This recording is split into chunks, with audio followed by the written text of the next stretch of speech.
Guys, for today's video, kailangan ko tong gawin, i-create tong video na to to inform you of the changes na mangyayari effective tomorrow, June 30, about our banking apps and e-wallets. Bakit? There's confusion or masasabi ba nating fake news or false assumption about this directive. Katulad na lang po na nagtanong po sa akin, which is ito, sabi niya, totoo ba boss na pag walang biometrics, e-wallet mo at digital bank, hindi na makakapag-open until June 30? Kumakalat kasi. So, thank you kay Christian Baraka about this question na kailangan nga natin gawan to ng topic para ma-clear out to sa mga account holders. So, totoo nga ba to? Well, yan ang pag-uusapan natin today. So, samahan niyo ako. Sit back and let's discuss. Coming right up.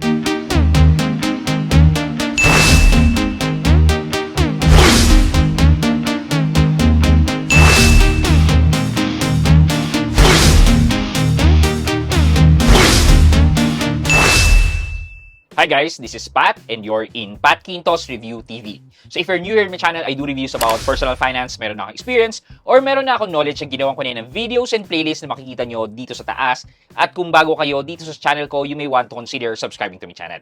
So, napag-usapan na natin to couple of times before. I guess 1 or 2 times na natin napag-usapan. Itong balita na i-implement nga ngayon by June 30. So, last summer, around March yata to, nag-announce si BSP na ang sinasabi niya na kailangan mag-step up ng mga e-wallets and bank para i-ensure yung ating pera na maging secure. And because of this, kailangan ng i-phase out daw ang mga one-time PIN or OTP na sinesend through SMS and even email OTPs. So, I just want to clear guys na itong directive ng BSP, ang covered po dito ay mga financing companies and banks and payment operators or e-wallets na under kay BSP.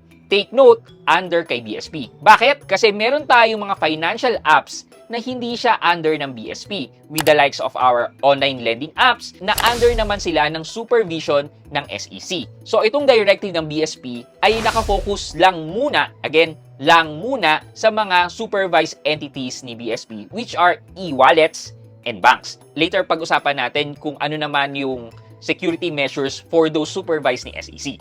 Okay, basahin muna natin itong news coming from GMA News Online and then ipaliwanag natin. Okay, from GMA News Online, sabi niya, no more SMS, email OTPs for high-risk financial transaction starting June 25. Ito nga sabi June 25 pero sa pagkakalam ko, June 30. Philippine banks and e-wallet operators will be required to move away from SMS and email-based OTP for high-risk transaction starting Thursday, June 25 under Bangko Sentral ng Pilipinas Directive aimed at strengthening and protection against fraud. Under this circular issued in May 2025, Central Bank required BSP supervised financial institution to replace SMS and email-based OTPs with stronger authentication methods such as biometrics, behavioral, or passwordless solutions on or before June 25. The directive covers banks and e-wallet operators averaging more than 75 million in online transaction per month, including most universal and commercial banks, all digital banks, and select cooperative, thrift, and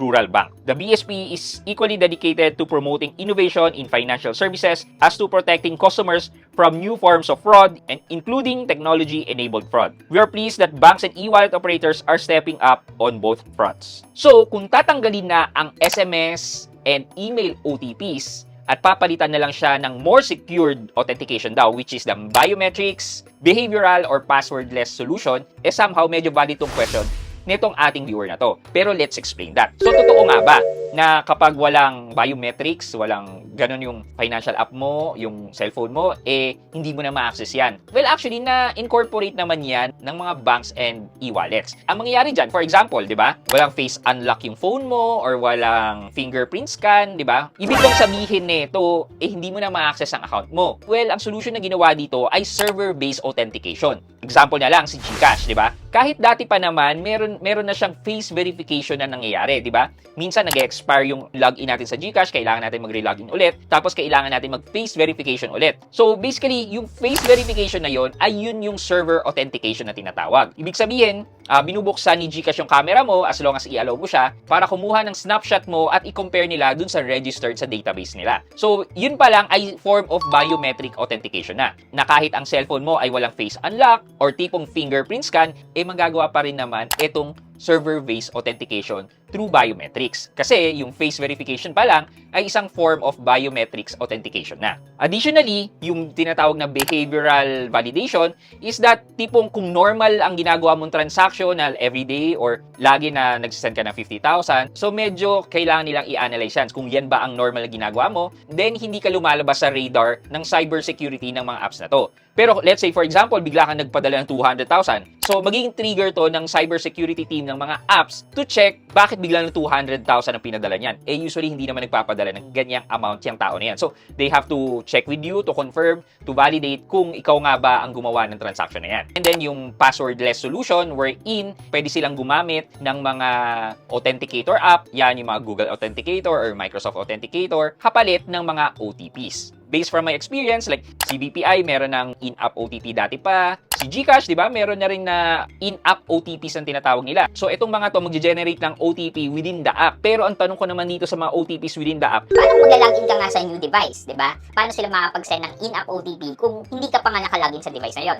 well, they can go through the long process na contact customer service. So, basically, hindi ibig sabihin na wala kang biometric sa phone mo, wala kang Touch ID or Face ID, hindi nagagana ang app mo at hindi mo na ma-access. Next na pag-usapan natin ay yung mga hindi naman covered ni BSP na mga lending apps. So, ibig bang sabihin nito, continuous pa rin sila sa OTP? Well, yes, pwedeng maging continuous pa rin ang paggamit nila ng SMS OTP dahil hindi nga naman sila regulated by the BSP. However, they are asked by the BSP to regularly conduct and assess security threats within their app to determine appropriate fraud prevention measures. So, ang masasabi ko naman dito, meron na mga apps na may in-app OTP. Take for example, si Salmon, yung Salmon Credit. I tried, tapos naghihintay ako ng text, pero ang lumabas pala ay in-app OTP. So, hindi ako aware na nag-migrate na pala sila sa in-app OTP. So, may mga ganon. Sino pa ba? Pati si Bilis, kapag mag-loan ka or gagamit ka ng Bilis credit mo, meron na ring mga face verification yan. Which is good kasi katulad ng if you go back years ago yata or 2 years ago na nagkaroon ng issue si Mami Yang about na hack ang Bilis niya, nawala yung credit line niya.